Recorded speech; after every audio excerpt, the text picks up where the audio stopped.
ایک بزرگ کا واقعہ۔ حضرت عبدالواحد بن زید رحمۃ اللہ علیہ ایک مشہور بزرگ ہے۔ فرماتے ہیں کہ ہم لوگ ایک مرتبہ کشتی میں سوار جا رہے تھے۔ ہوا کی گردش نے ہماری کشتی کو ایک جزیرہ میں پہنچا دیا۔ ہم نے وہاں ایک آدمی کو دیکھا، ایک بت کو پوج رہا ہے۔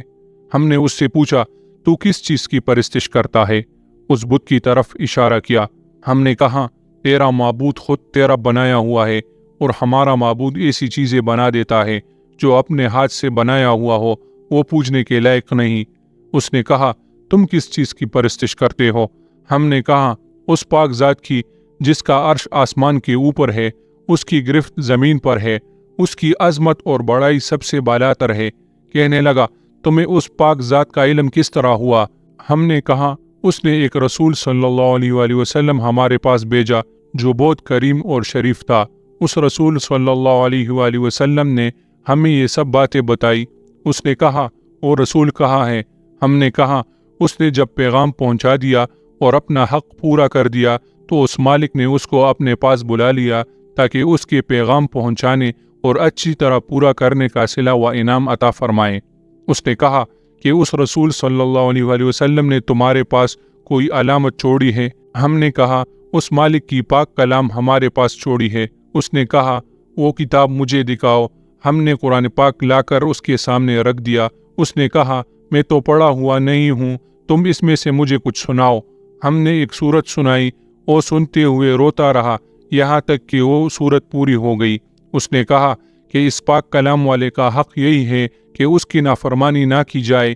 اس کے بعد وہ مسلمان ہو گیا۔ ہم نے اس کو اسلام کے ارکان اور احکام بتائے، چند سورتیں قرآن پاک کی سکھائی۔ جب رات ہوئی، عشاء کی نماز پڑھ کر ہم سونے لگے تو اس نے پوچھا کہ تمہارا معبود بھی رات کو سوتا ہے؟ ہم نے کہا، وہ پاک ذات حی قیوم ہے، وہ نہ سوتا ہے نہ اس کو اونگ آتی ہے۔ وہ کہنے لگا، تم کس قدر نالائق بندے ہو کہ آقا تو جاگتا رہتا ہے اور تم سو جاؤ۔ ہمیں اس کی بات سے بڑی حیرت ہوئی۔ جب ہم اس جزیرہ سے واپس ہونے لگے تو وہ کہنے لگا کہ مجھے بھی اپنے ساتھ ہی لے چلو تاکہ میں دین کی باتیں سیکھوں۔ ہم نے اس کو اپنے ساتھ لے لیا۔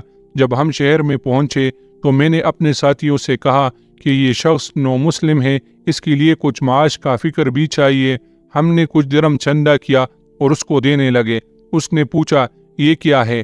ہم نے کہا، کچھ درم ہے، تم ان کو اپنے خرچ میں لے آنا۔ کہنے لگا، لا الہ الا اللہ، تم لوگوں نے مجھے ایسا راستہ دکھایا جس پر خود بھی نہیں چلتے۔ میں ایک جزیرہ میں تھا اور ایک بت کی پرستش کرتا تھا، خدائے پاک کی پرستش بھی نہ کرتا تھا۔ اس نے اس حالت میں بھی مجھے ضائع اور ہلاک نہیں کیا، حالانکہ میں اس کو جانتا بھی نہ تھا۔ پس وہ اس وقت مجھے کیوں ضائع کر دے گا جبکہ میں اس کو پہچانتا بھی ہوں، اس کی عبادت بھی کرتا ہوں۔ 3 دن کے بعد ہمیں معلوم ہوا کہ اس کا آخری وقت ہے، موت کے قریب ہے۔ ہم اس کے پاس گئے، اس سے پوچھا کہ تیری کوئی حاجت ہو تو بتائیے۔ کہنے لگا، میری تمام حاجتیں اس پاک ذات نے پوری کر دی جس نے لوگوں کو جزیرہ میں میری ہدایت کے لیے بھیجا۔ شیخ عبدالواحد رحمۃ اللہ علیہ فرماتے ہیں کہ مجھ پر دفعتاً نیند کا غلبہ ہوا۔ میں وہیں سو گیا تو میں نے خواب میں دیکھا کہ ایک نہایت سرسبز شاداب باغ ہے، اس میں ایک نہایت نفیس قبہ بنا ہوا ہے، اس میں ایک تخت بچھا ہوا ہے، اس تخت پر ایک نہایت خوبصورت لڑکی، اس جیسی خوبصورت لڑکی کبھی کسی نے نہ دیکھی ہوگی، یہ کہہ رہی ہے، خدا کے واسطے اس کو جلدی بھیج دو۔ اس کے اشتیاق میں میری بے قراری حد سے بڑھ گئی۔ میری جو آنکھ کھلی تو اس نو مسلم کی روح پرواز کر چکی تھی۔ ہم نے اس کی تجہیز تکفین کی اور دفن کر دیا۔ جب رات ہوئی تو میں نے وہی باغ اور قبہ اور تخت پر وہ لڑکی اس کے پاس دیکھی۔ وہ یہ آیت شریف پڑھ رہا تھا، وَالْمَلَائِكَةُ يَدْخُلُونَ عَلَيْهِم مِّن كُلِّ بَابٍ، جس کا ترجمہ یہ ہے، اور فرشتے ان کے پاس ہر دروازے سے آتے ہوں گے اور ان کو سلام کرتے ہوں گے، جو ہر قسم کی آفت سے سلامتی کا مزدہ ہے، اور یہ اسی وجہ سے کہ تم نے صبر کیا تھا اور دین پر مضبوط اور جمے رہے، پس اس جہاں میں تمہارا انجام بہت بہتر ہے۔ حق تعالی شانہ کی عطا اور بخشش کے کرشمے کہ ساری عمر بت پرستی کی، اور اس نے اپنا لطف و کرم سے موت کے قریب ان لوگوں کو زبردستی کشتی کے بے جا قابو ہو جانے سے وہاں بھیجا اور اس کو آخرت کی دولت سے مالا مال کر دیا۔